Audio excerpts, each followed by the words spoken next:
தமிழர் வாழ்வுரிமை கூட்டமைப்பு சார்பில் நேற்று ஆளுநர் மாளிகையை முற்றுகையிட்டு போராட்டம் நடத்தினர். சென்னை கிண்டியில் உள்ள குதிரை பந்தய மைதான வாசலில் மேடை அமைக்கப்பட்டு அங்கு திரளான பொதுமக்களும் கட்சி தொண்டர்களும் கலந்து கொண்டனர். கூட்டத்தில் ஆந்திர அரசுக்கும் மத்திய அரசுக்கும் எதிராக கண்டன கோஷம் எழுப்பினர்.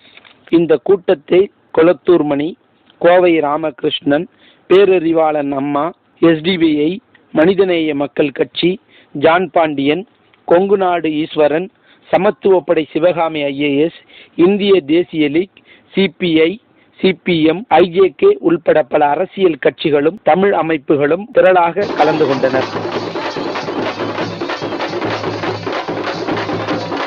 நேரமில்லை, நாம் பேரணியாக செல்ல வேண்டும். கொஞ்ச தூரம்தான் காவல்துறை பேரணியாக செல்ல அனுமதிக்கும். அதன் பின்னர் தலைவர்கள் எல்லாம் ஆளுநர் மாளிகைக்கு செல்ல வேண்டும். இப்போது மணி 5. இந்த பேரணி நடக்குமோ நடக்காதோ என்கிற அச்சத்தில் இருந்தோம். ஏனென்றால் காவல்துறை நேற்று வரையில் அனுமதி வழங்கவில்லை. அனுமதி வழங்க முடியாது என்று சொல்லிக் கொண்டிருந்தார்கள். தலைநகர் சென்னை இப்படிப்பட்ட கொந்தளிப்பை சமீப காலத்திலே கண்டதில்லை என்கிற அளவுக்கு பல்லாயிரக்கணக்கிலே நாங்கள் நாவியற்று போகவில்லை. நடைபெற்ற படுகொலைக்கு நீதி வேண்டும் என்ற முழக்கத்தை வைப்பதற்காக உங்கள் உணர்வுகளை மத்திய சர்க்காரினுடைய ஏஜெண்டாக இருக்கிற கவர்னரிடத்தில், இது தமிழகத்தினுடைய கொந்தளிக்கும் உணர்வு. 20 தமிழர்கள் படுகொலை செய்யப்பட்டார்கள். அந்த படுகொலையை நடத்தியது ஆந்திர அரசு.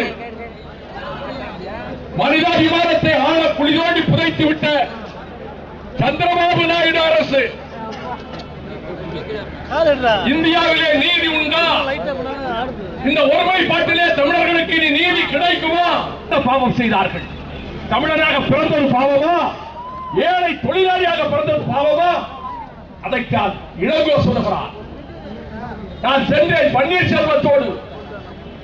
திடீரென்று வந்து எங்களை நகரிப்புத்தூரிலே தூக்கி போட்டார்கள். ஒரு பெரிய காவல்துறை வாகனத்திலே அங்கமங்களாக இருக்கிறது வெளிச்சம். 30 பேர் இருந்தார்கள். 10 பேர் ஆயுதம் தாங்கிய போலீசார். கொன்று விடுவார்கள் என்று பயந்து ஒரு 4 மணி அளவில் நான் அங்கிருந்து குதித்து காட்டுக்குள் ஓடி தப்பி வந்து விட்டேன். ஊருக்கு வருகிறேன். என்னோடு வந்த பன்னீர்செல்வத்தினுடைய பிரேதத்தை பார்க்கிறேன்.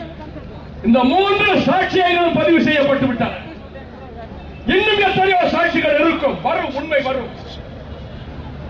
ஆந்திர அரசே இன்று வரை நீ அனுதாபம் தெரிவிக்கவில்லை என்பதல்ல, சிறப்பு விசாரணை நடத்த வேண்டும் என்று நீதிமன்றம் சொன்னால் உன் காவல்துறை அதிகாரியை கொண்டே ஏற்கனவே என்கவுண்டர் நடத்திய சிறப்பு விசாரணை நடத்துவாயா?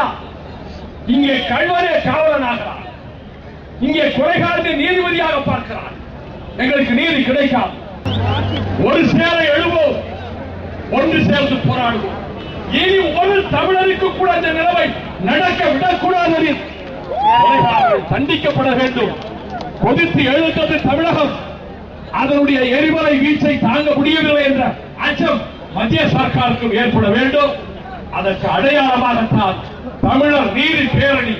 நீதி வேண்டும், நீதி வேண்டும், நீதி வேண்டும்.